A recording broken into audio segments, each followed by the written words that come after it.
现在大家玩股票哈，哇，今天又涨了，对不对？1000多点，有时候大跌、大涨、大跌哈，这时候就很麻烦。就是韩国人个性本来就暴力，涨一堆，跌的然后一下就熔断了哈。国巨也是哦，原来股价很低，哇，上，传2651万巨额违约交割，所以累积金额破亿3次了，就下单以后不买就违约交割了哦。那为什么会这样哦？那我们看呢，韩国我刚刚讲三星、SK 海力士，结果呢变成韭菜。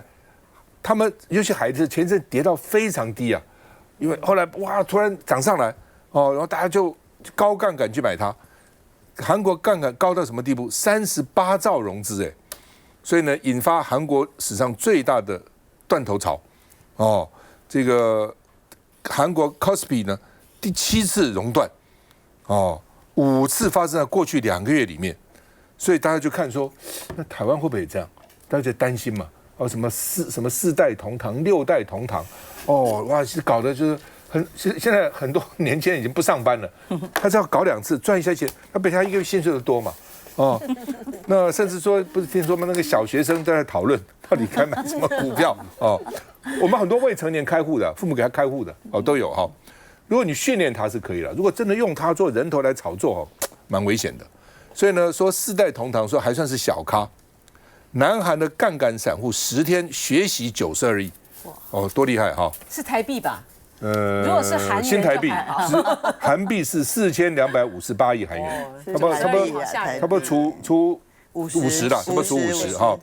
所以呢，杠杆ETF， 所以呢把韩股呢这个吞掉了。所以投顾说台股有2大风险，也不容小觑了哈。反正就贷款这些东西都要很小心了哈。那另外呢，这个韩国人不会炒股吗？为什么会搞成这样呢？所以也有这个贝莱德警示台股也有2大危机哦，要特别注意哈。第一个呢就是预期过高，到底我会一直涨，天下哪有一直涨的事情呢？没有一直涨的事情嘛。第二个呢是隐性的杠杆哦，杠杆太大了哦，一点点钱就要做一大堆哦，你有多少钱做多少事嘛？那了不起就是本赔光就算，你不是啊，你贷款，然后再会跌一点，人家一追缴你就完了。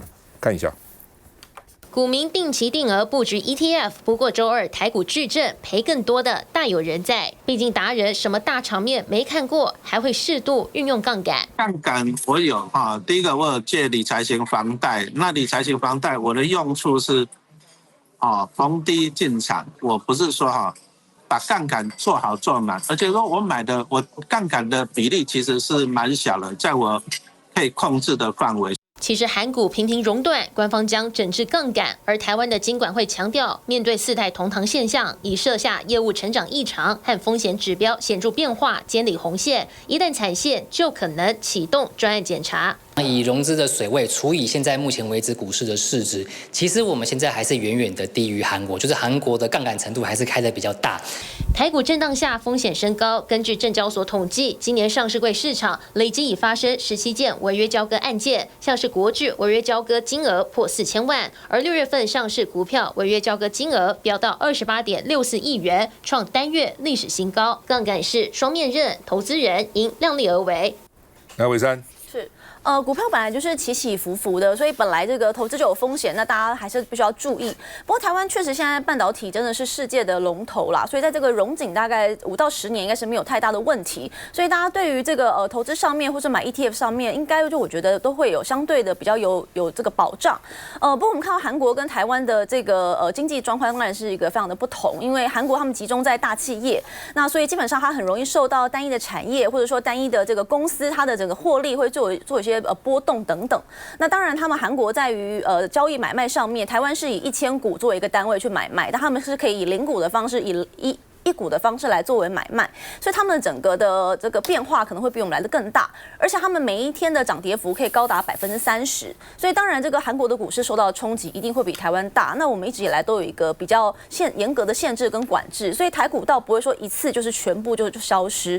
那台湾的经济状况在这些年大概一直都是持续在成长当中。那今年我们预期的这个经济成长率也是非常高，所以大家对于股票上来说应该也是相对比较有信心，所以我觉得相对不用担心。心。那当然，我觉得金管会在某个时候会做一些管制，或是去做一些协助，或做一些扶持等等。我觉得这也是蛮重要的，因为毕竟大家现在总是大家看到股市非常的这个有荣景，大家总是想要去参与。那这个参与的过程中，当然还是要不断提醒大家说，其实这个风险还是必须要注意。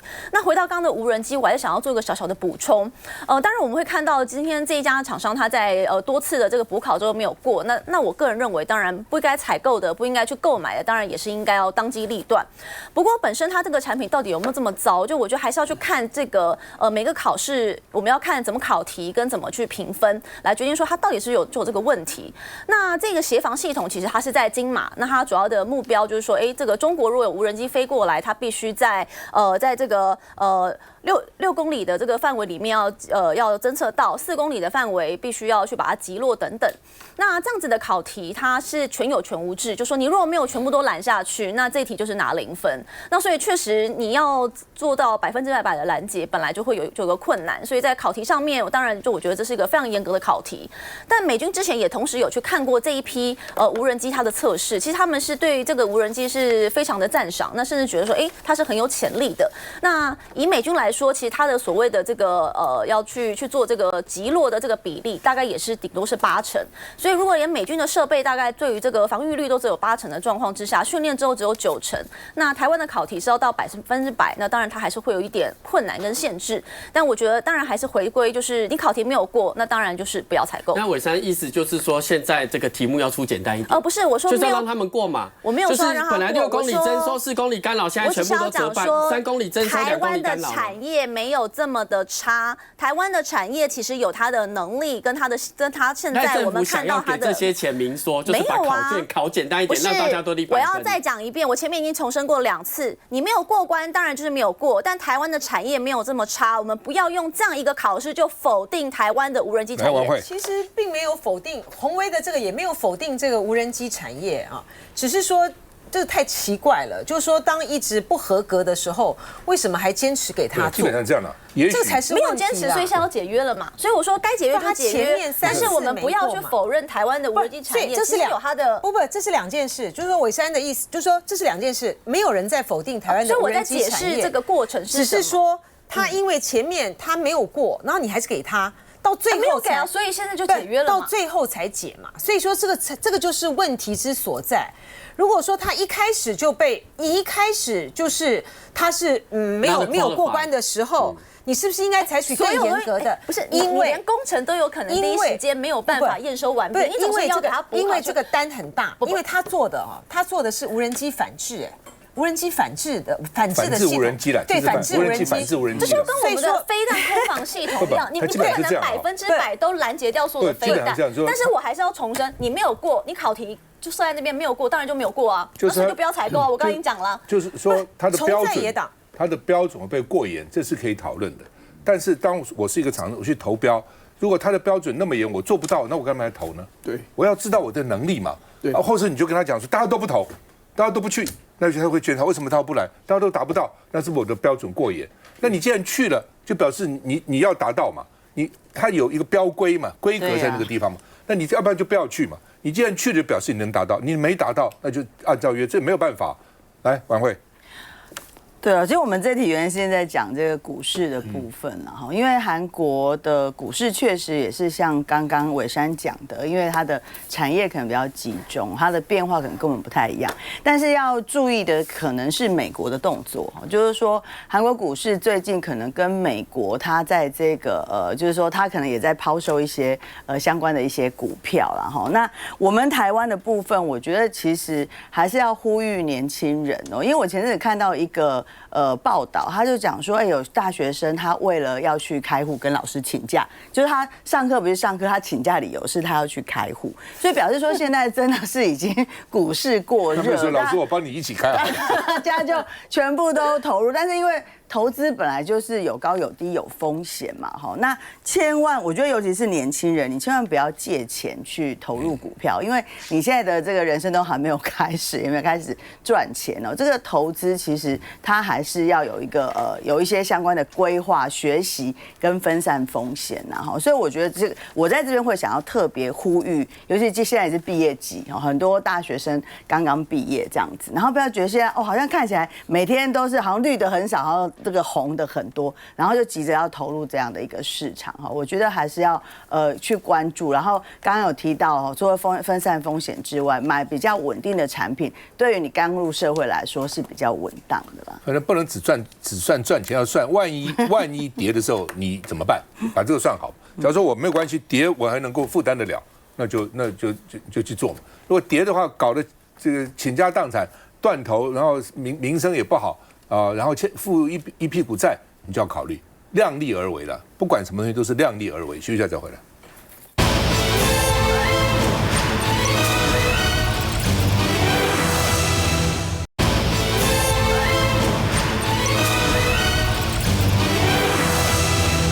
哎，现在这个油哈真要老命了哈！这个洪尧堃7月才跟赖清德这边合照宠物展，而且现在宠物也不少，食药也用了这个油啊。哦，1个礼拜以后爆发这个油案 ，IE 案1000万交保哦。如果按照德国，那时候我在几十年前我当议员的时候讲过，德国只要食品有问题，先不管是非对错，食品老板先关起来。餐厅老板先关起来，因为影响太大了。德国就这样干的，那时候我还不相信呢。我德国老板跟我讲说，我们德国就是这样干的，只要食品有问题，只要吃的有问题，先关，然后再说。德国，哦，那我们就把它放了，我们每个人都放哦。都一样，会不会烧到赖清德？徐巧芯说，赖政府可能想断尾求生哦。那另外呢，泰山油品向大宗致歉，他暂停大豆油的贩卖，而且捐3000万。提升食安检验的能量啊！台湾，我就想说，台湾有3大沙料油上游厂，哦，现在出事的叫中联油脂，它大概市占率28到33%，所以1/3是它，所以难怪这个也出问题，那个也出问题。那个下游倒不倒霉？下游他怎么知道呢？你那么大的厂，你卖到中游到下游，他就用你的油就是了嘛，他没有去用地沟油。有没有给你混乱七八糟混油？他就买名牌大厂的油，还出了这些事情，哦，还要回收，还要道歉，你说合不合理？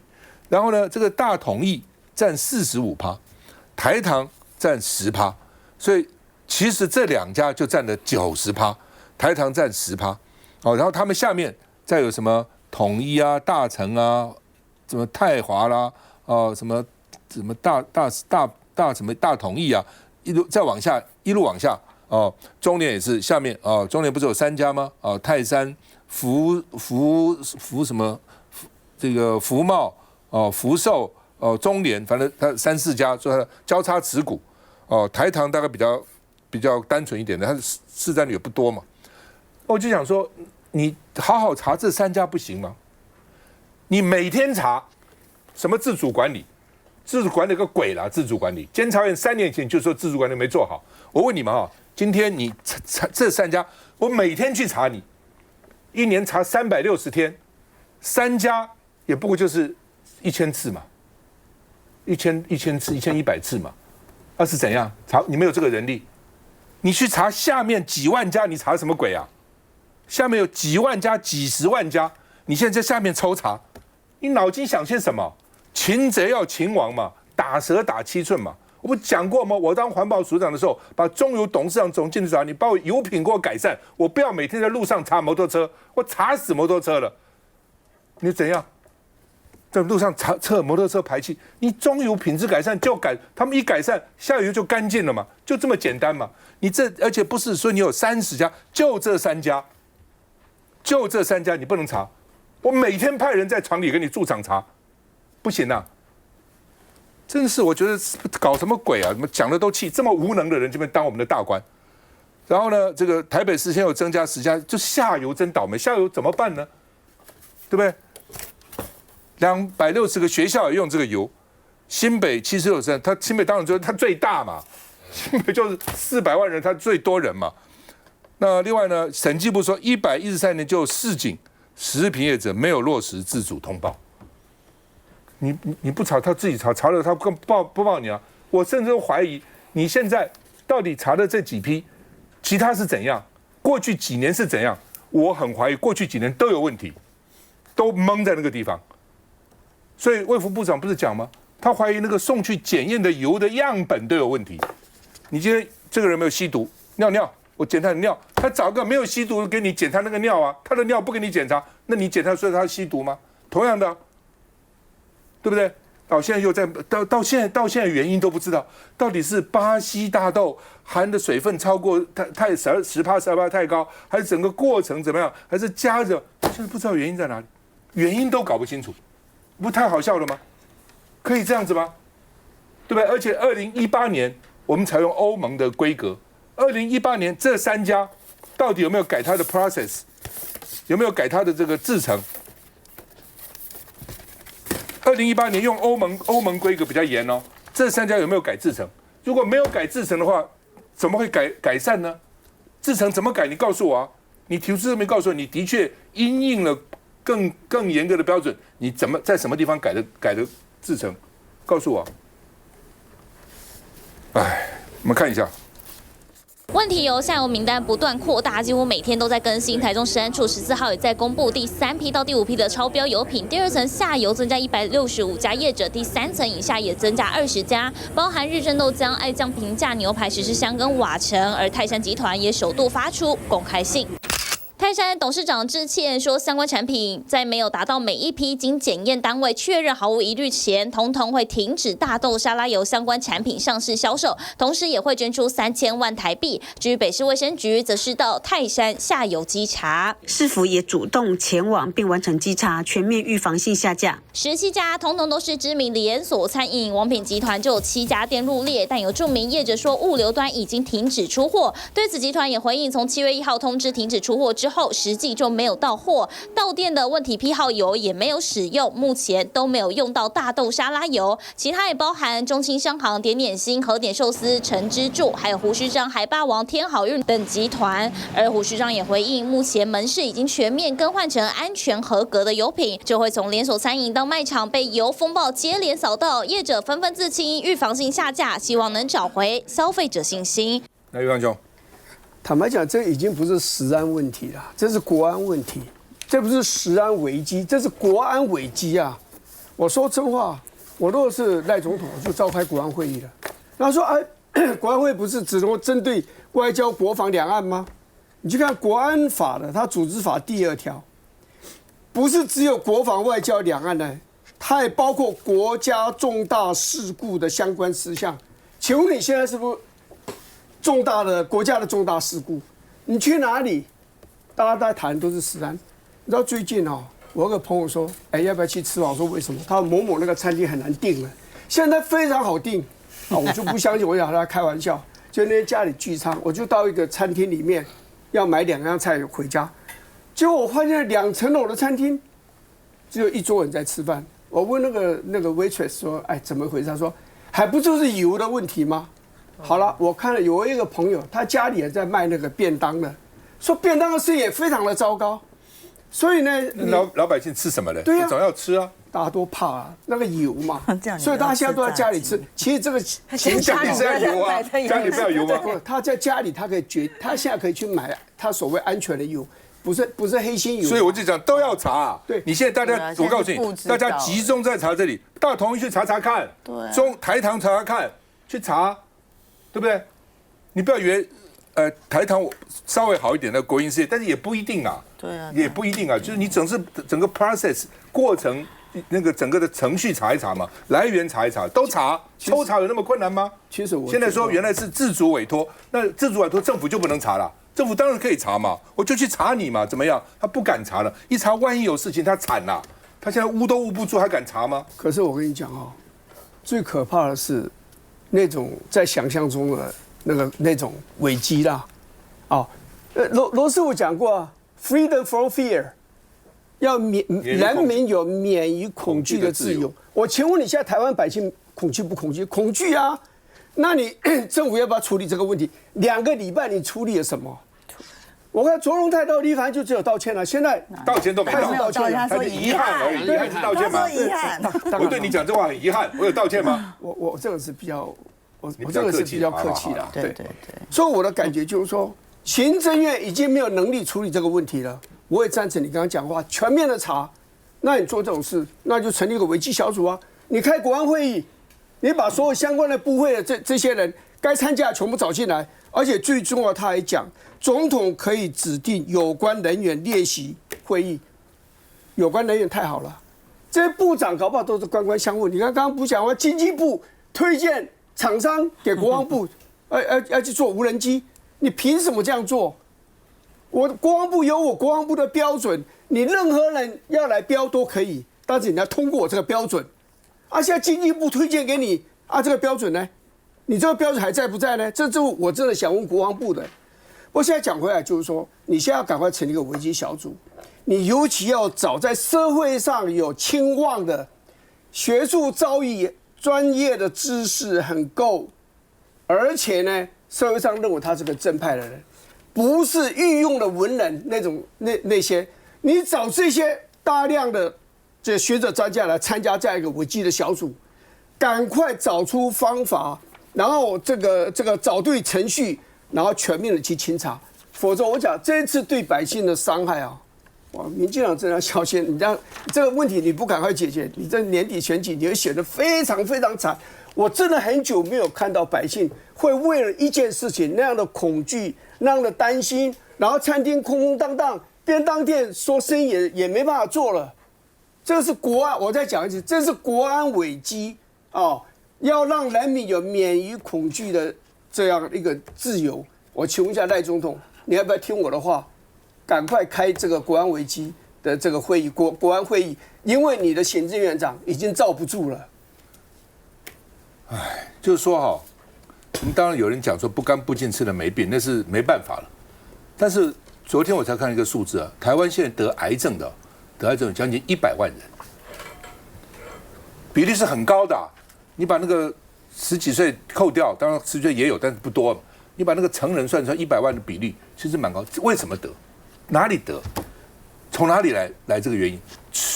吃当然是很重要的一个原因嘛。这边吃一点，那边吃一点，那边吃一点，那边吃一点，加，对不对？所以这个能够大家为什么担心？当然担心嘛。你每天你逃不掉啊，无所逃于天地之间，你非要吃这些东西不可嘛。就再回来。